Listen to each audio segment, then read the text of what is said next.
parte tiene que ver con un tema importante que lo vemos de manera corta, rápida, pero tiene que ver, digamos, con nuestro diálogo, ¿sí? Dice principios éticos de asistencia sanitaria. Dice la palabra bioética, como una sola palabra, pero es la ética aplicada justamente a la vida.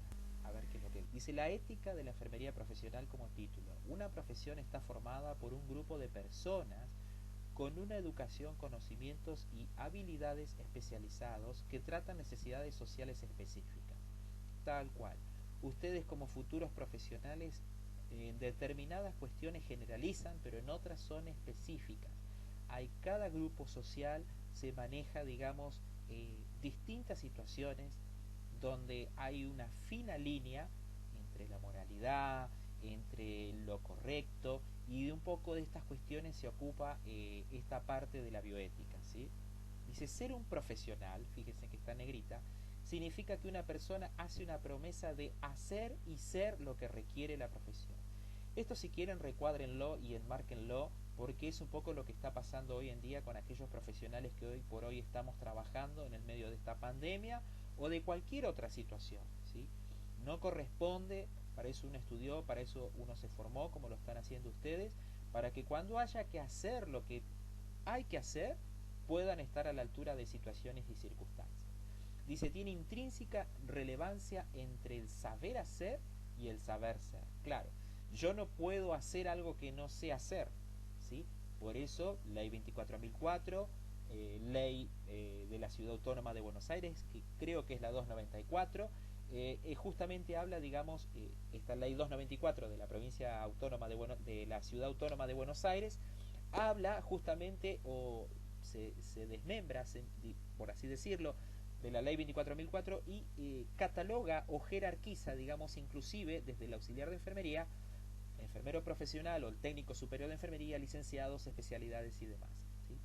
Entonces, cada una de las situaciones, de la formación que cada enfermero o enfermera tenga, justamente la va a hacer específica en determinada área. Pero, indistintamente de la especialización, digamos, que se decida cada profesional realizar, hay determinadas cuestiones, digamos, que tienen que ver, como estamos viendo acá, con la ética y con la moral, que generan, por así decirlo, a veces algunos grises o algunas confusiones. Por eso es muy importante que en los hospitales está el comité de ética. Ahora después vamos a ver un poquito de esto. Códigos éticos.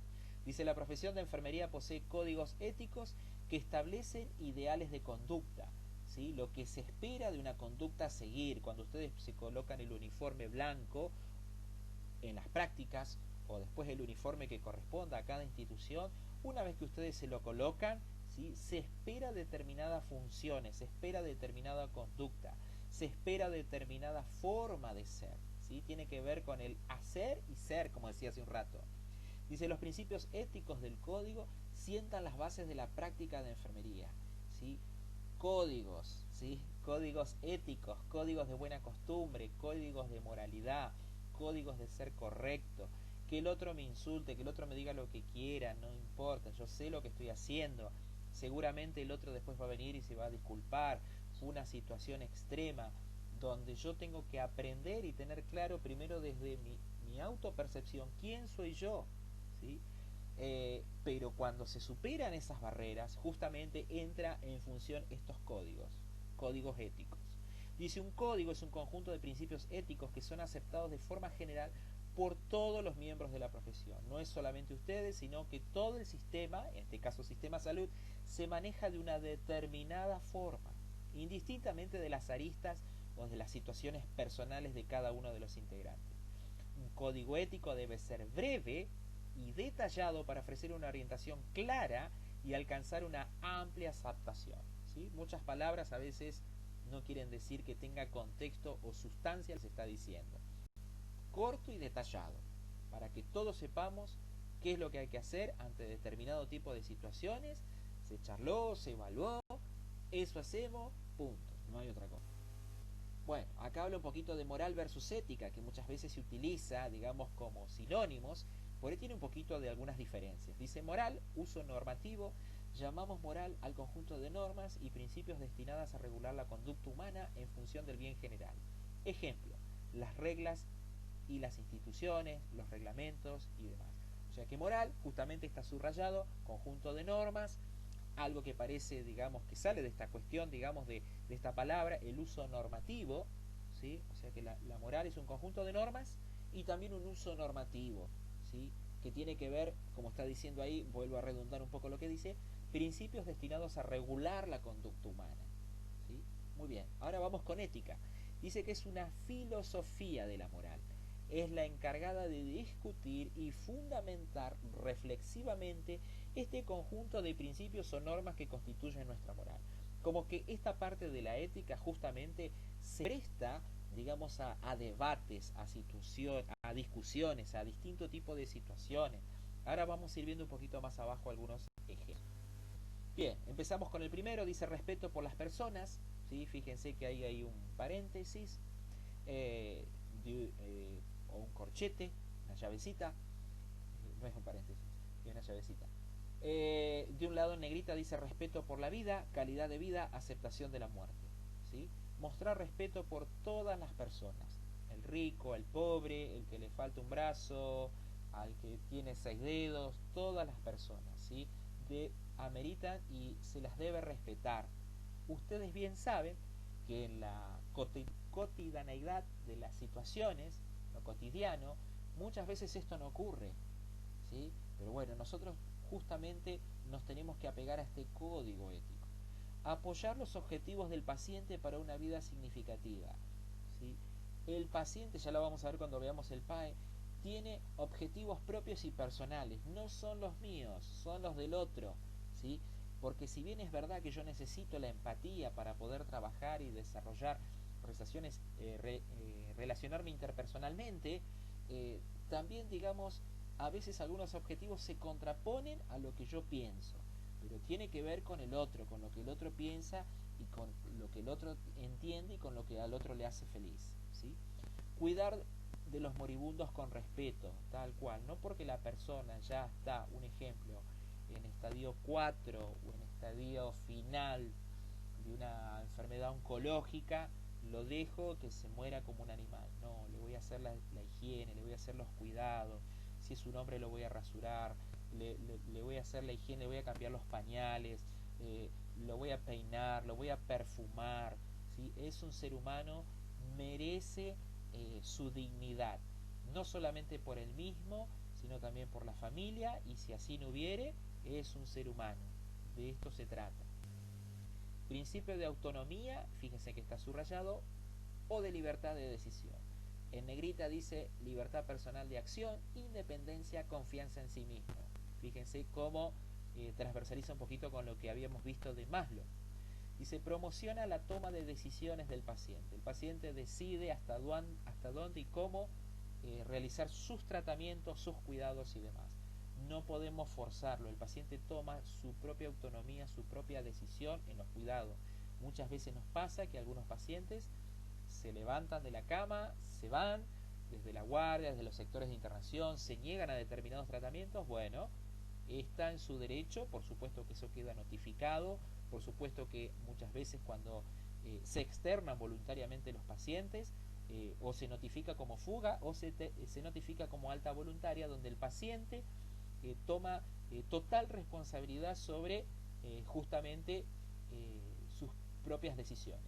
Obviamente que por eso entra acá lo de bioética, porque justamente cuando hay un paciente que está con alguna alteración mental, cuando es un paciente que tuvo un trauma y tuvo un golpe en la cabeza, ahí él no puede decidir por sí mismo. Pero bueno, justamente en líneas tan finas tiene que estar la bioética. Dice apoyar el derecho del paciente al consentimiento informado. El paciente siempre debe saber lo que se le estamos haciendo o le vamos a hacer. El paciente pregunta, nosotros respondemos. ¿Qué antibiótico es ese? ¿Para qué sirve? ¿Por qué me llevan a tomografía? ¿Qué es lo que dio la tomografía? Por supuesto que cada uno de los profesionales actuantes tendrá la respuesta que considere necesario, pero nosotros no podemos ser evasivos en esto. Por ejemplo, antes había un concepto que los signos vitales, puntualmente cuando el paciente estaba hipertenso, no se le decía al paciente, esto cambió, los signos vitales son de él, indistintamente de que los valores están alterados o no, si el paciente los quiere saber, yo tengo la obligación de decírselos. Por supuesto que a veces yo coloco estrategias porque también el paciente no lo quiere saber en la totalidad. Bueno, yo trato de ser un poco evasivo para no ponerlo más nervioso de lo que ya está, pero si el paciente insiste, yo tengo la obligación como profesional de salud de darle el informe de sus estudios, de su control de signos vitales, por qué le voy a colocar la sonda, a dónde lo vamos a llevar, por qué justamente lo rasuramos, lo preparamos, o sea, toda actuación que tenga que ver con enfermería se la tenemos que notificar. Dice, tomar decisiones cuando la elección del paciente le perjudique. Claro, hace un rato hablamos, ¿sí? Justamente aquellos pacientes que tienen alterada, digamos, su psiquis, como puede ser un paciente de salud mental, un paciente psiquiátrico, un paciente que tuvo un traumatismo encefalocraneal y ingresó a guardia central desconcertado. Bueno, justamente lo vamos a tratar con respeto, pero si es necesario, utilizaremos fuerza pública, que muchas veces está la policía ahí, pero siempre, digamos, manteniendo la integridad y la dignidad del paciente, ¿sí? Nosotros somos profesionales, acuérdense de esa palabra, profesionales. No actuamos o no debemos actuar como actúa el resto de la población. Para eso ustedes se forman, para eso ustedes y para eso, digamos, hacemos los talleres de gabinete y demás. Ya vamos a ver cómo con la profe Karina estamos haciendo justamente para interrelacionarnos a través de estos medios, ustedes y nosotros.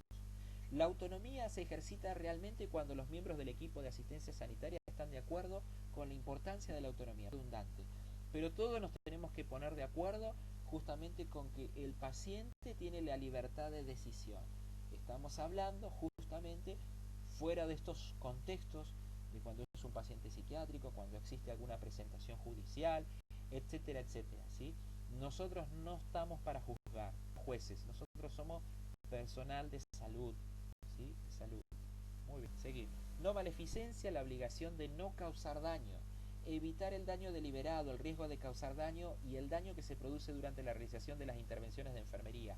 A veces nosotros hacemos de alguna manera un daño menor para evitar un daño mayor. ¿Cómo es esto?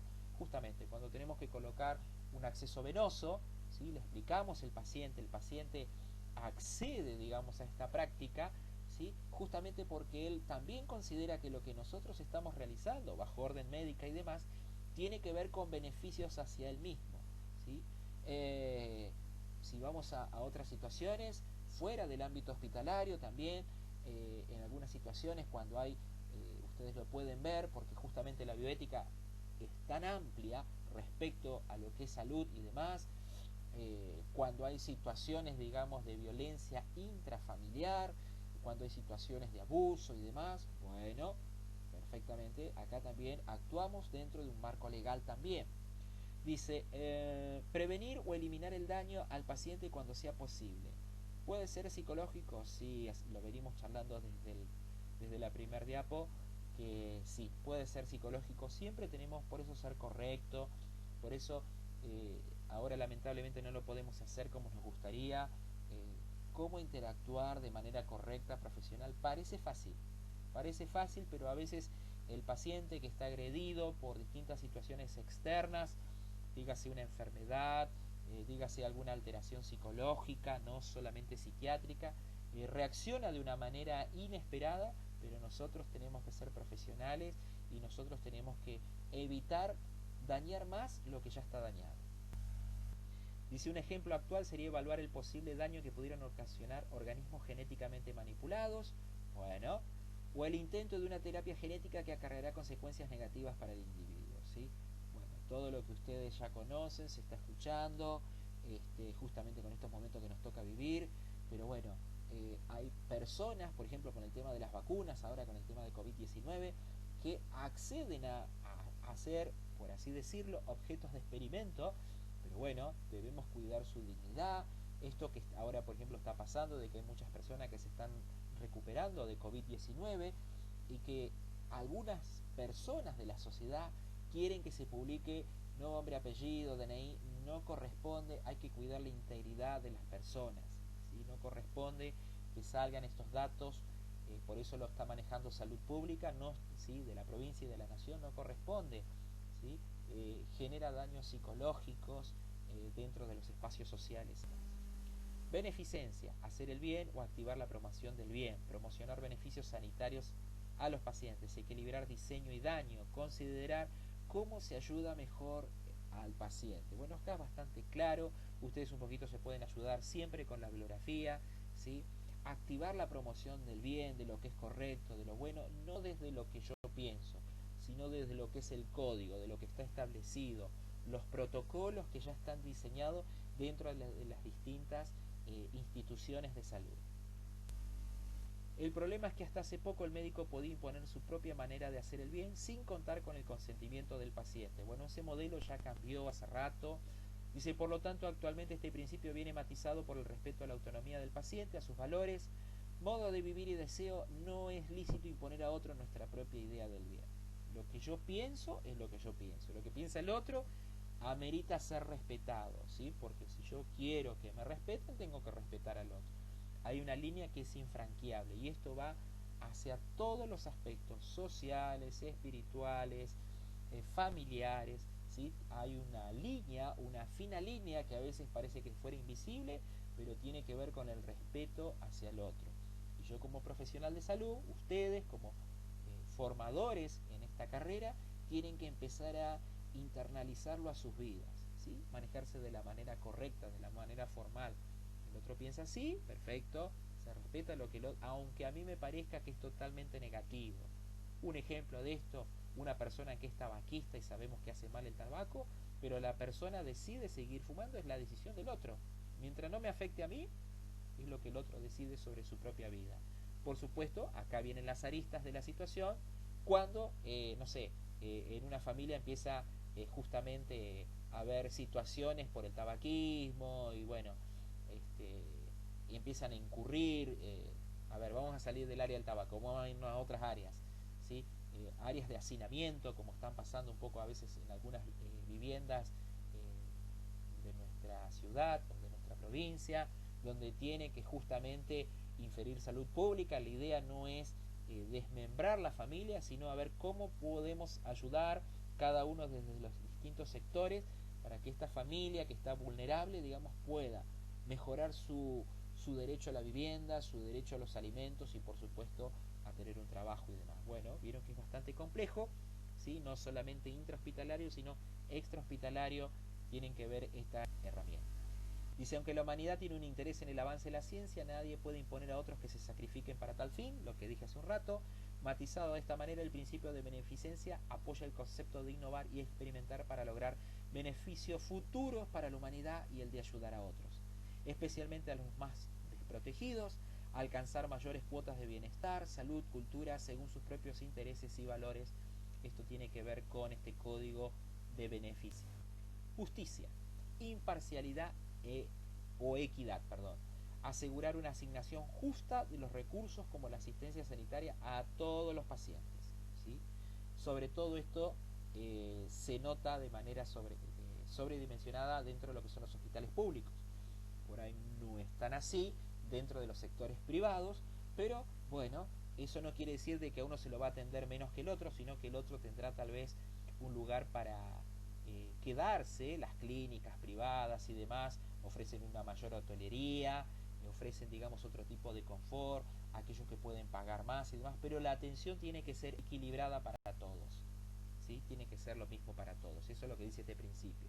Dice, determinar el orden en que se deben tratar a los pacientes, por ejemplo, a los de mayor riesgo primeramente o a los más vulnerables. Consiste en el reparto equitativo de cargas y beneficios en el ámbito del bienestar vital, evitando la discriminación en el acceso a los recursos sanitarios. Claro, no hay ningún tipo de discriminación, ni social, ni étnica, ¿sí? ni de ningún tipo. Eso tiene que ser, a ver, indistintamente de lo que digan las instituciones, tiene que ver con los principios de los actores de salud, en este caso, o futuramente ustedes. Campos asociados a la bioética y percepción de la misma, la clonación, ya sea de individuos o de órganos, o bien de plantas y animales, el aborto de todo tipo, la eugenesia, la eutanasia, ahora va a hablar un poquito de eso, se explica más abajo, los trasplantes de órganos, que también puede ser catalogado, o un sinónimo de esto son las ablaciones, ¿sí? Ahí ya después se lo voy a poner en un glosario. El acceso a los sistemas de salud, uso de la energía nuclear o energía sucia, la fertilización in vitro, experimentación con nuevos tratamientos o medicación, experimentación genética, Todo esto que está así enumerado, digamos, es un campo asociado de manera directa con la bioética.